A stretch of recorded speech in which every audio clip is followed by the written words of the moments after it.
The Palm-Ranke's haul is hitting the scale. Looks like more. We're gonna need a bigger tray. The long-awaited moment of truth has finally arrived.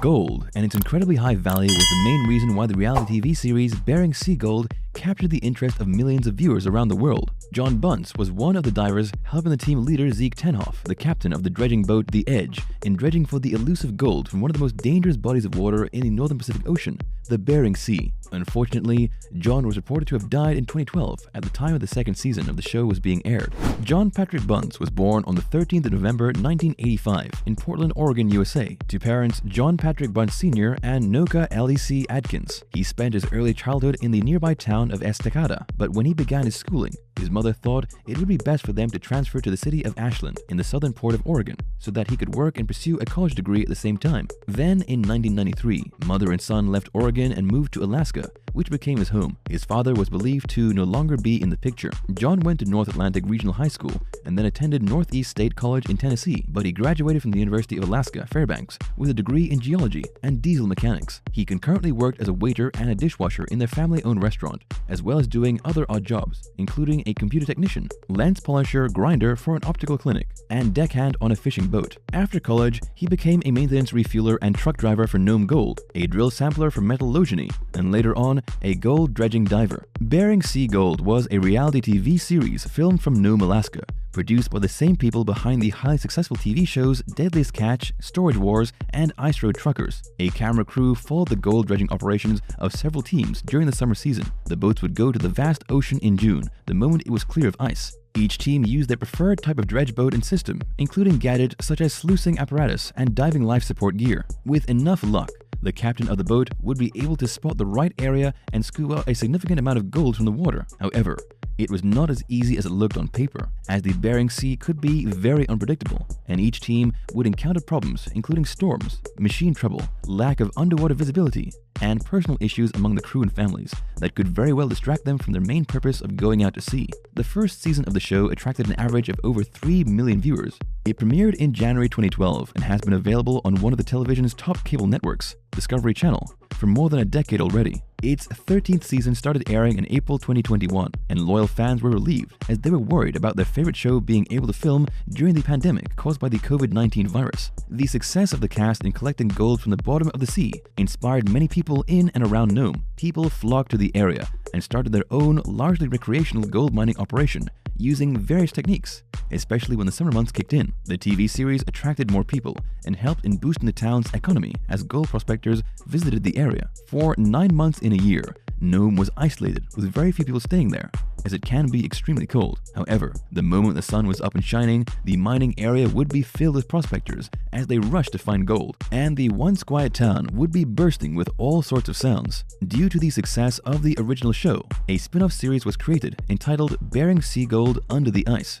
focused on how the miners dive under the ice to dredge gold on the seabed during the cold winter season. John Bunce joined the second season of the Bering Sea Gold TV series because one of his longtime friends, Zeke Tenhoff, was a member of the regular cast of the show. Zeke lost most of his money during the winter dredging operation, and so he rented a more powerful dredge boat christened The Edge to help his team search for more gold. This time, he convinced John, who was an experienced diver, to be part of his team. John loved going deep underwater, as he felt so much at peace down there, and would welcome any opportunity to explore the ocean bed. It was of no surprise that he shared in an episode that he left a good-paying job just to be part of Zeke's team, even if there was no assurance of him getting paid after the summer gold dredging season was over. John only spent 1 season with Zeke and his team on the show. It could have been more, if not for the unforeseen circumstances. Here are some of the most interesting anecdotes about him. In the first episode, John drove his girlfriend to the airport, and so failed to make it on time to be with Zeke's team. After running his personal errand, he called one of the crew, Emily Rydell, and asked if he could swim to reach the boat, but she discouraged him as they were already quite far from shore. However, John felt bad that he wasn't able to join the team on its first day, so he decided to swim out to them anyway. Unsurprisingly, he didn't make it, and an ambulance was called since he needed medical attention after he was rescued. He had hypothermia because he was halfway to the boat when he could no longer move his hand and feet due to the cold temperature of the water. Zeke and Emily stopped their operation and went to check up on him at the hospital. He could have died that day if the Coast Guard hadn't seen him. Zeke said that when John's underwater, he worked very hard and compared him to a power tool. John's a workaholic when he's in the right state of mind, and that was one of the reasons Zeke chose him to be part of his crew. On the day they had John back on the boat, just 36 hours after the hypothermia scare, they were able to mine gold. John and Zeke met when they were still very young and had shared 18 years of friendship at the time of John's death. Zeke knew that John was a great worker and diver, but he was apprehensive each time John went down under the water after he contracted hypothermia in the first episode. He said that he wouldn't be able to forgive himself if John died under his watch. Zeke liked to cover for his friend, and it was revealed that the reason why John was absent during the first day they brought the boat out to sea was that John became so drunk the night before that Zeke couldn't wake him up the next morning. It was Zeke who made up the story that John was on a personal errand. John shared on his introduction video in the show that he and Zeke were the best of friends, but most of the time Zeke acted like his big brother who took care of him.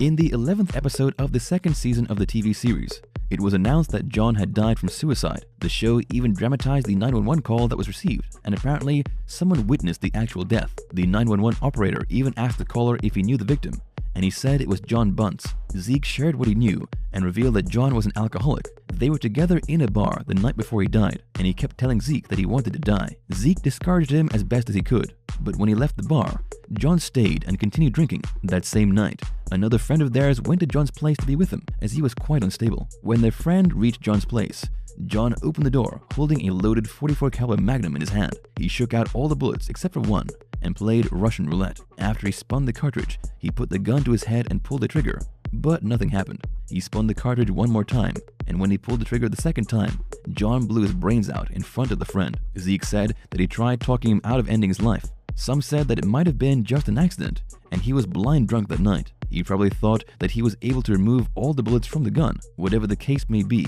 they all blamed it on his drinking problem. John's family and some friends in the community, along with Zeke and Emily, held a tribute for him in Anchorage.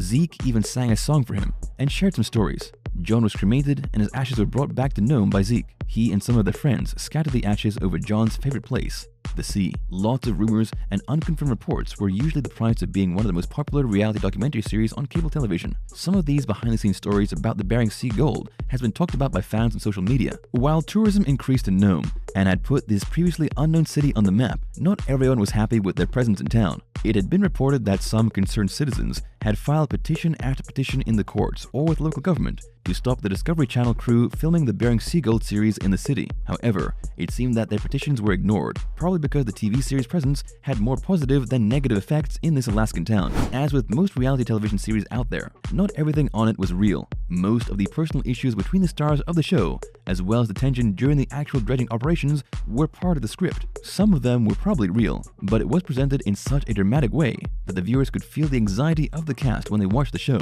Professional gold miners were extremely careful with everything they did, and they wouldn't make mistakes, such as some of those seen on the TV show. That being said, some real drama was caught on camera and shown unedited, which the producers loved. For instance, they were able to record the little altercation between Vernon Atkinson and his former employee Scott Meisterheim when they saw each other again.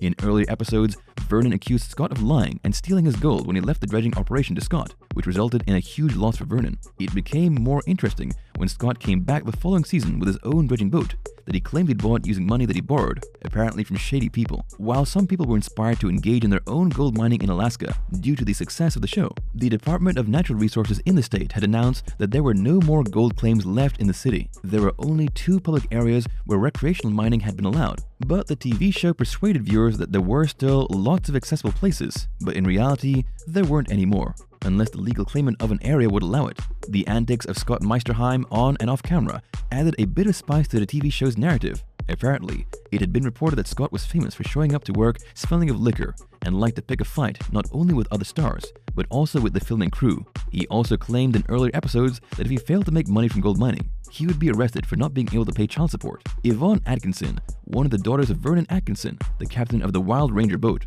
was arrested in 2014 for possession and sale of illegal substances. 2 years before the arrest, she was one of her father's crew in the earlier seasons of the show. Yvonne initially pleaded not guilty, but then 3 years later she entered a plea deal and was sentenced to 2 years in prison and another 3 years on probation under court order conditions. She currently works as a hairstylist in Fairbanks. Sean Pomrenke, son of Stephen Pomrenke, the captain of the biggest dredge boat in the show named Christine Rose, has been arrested several times for driving under the influence. He once totaled his car, but fortunately no one was hurt. In earlier episodes, he worked under his father, but when he proved that he could handle the operation on his own, Steve gave him the keys and made him captain of the boat. Perhaps the foregoing only confirms what you might have suspected, but we doubt that it will spoil your enjoyment in watching future episodes of Bering Sea Gold.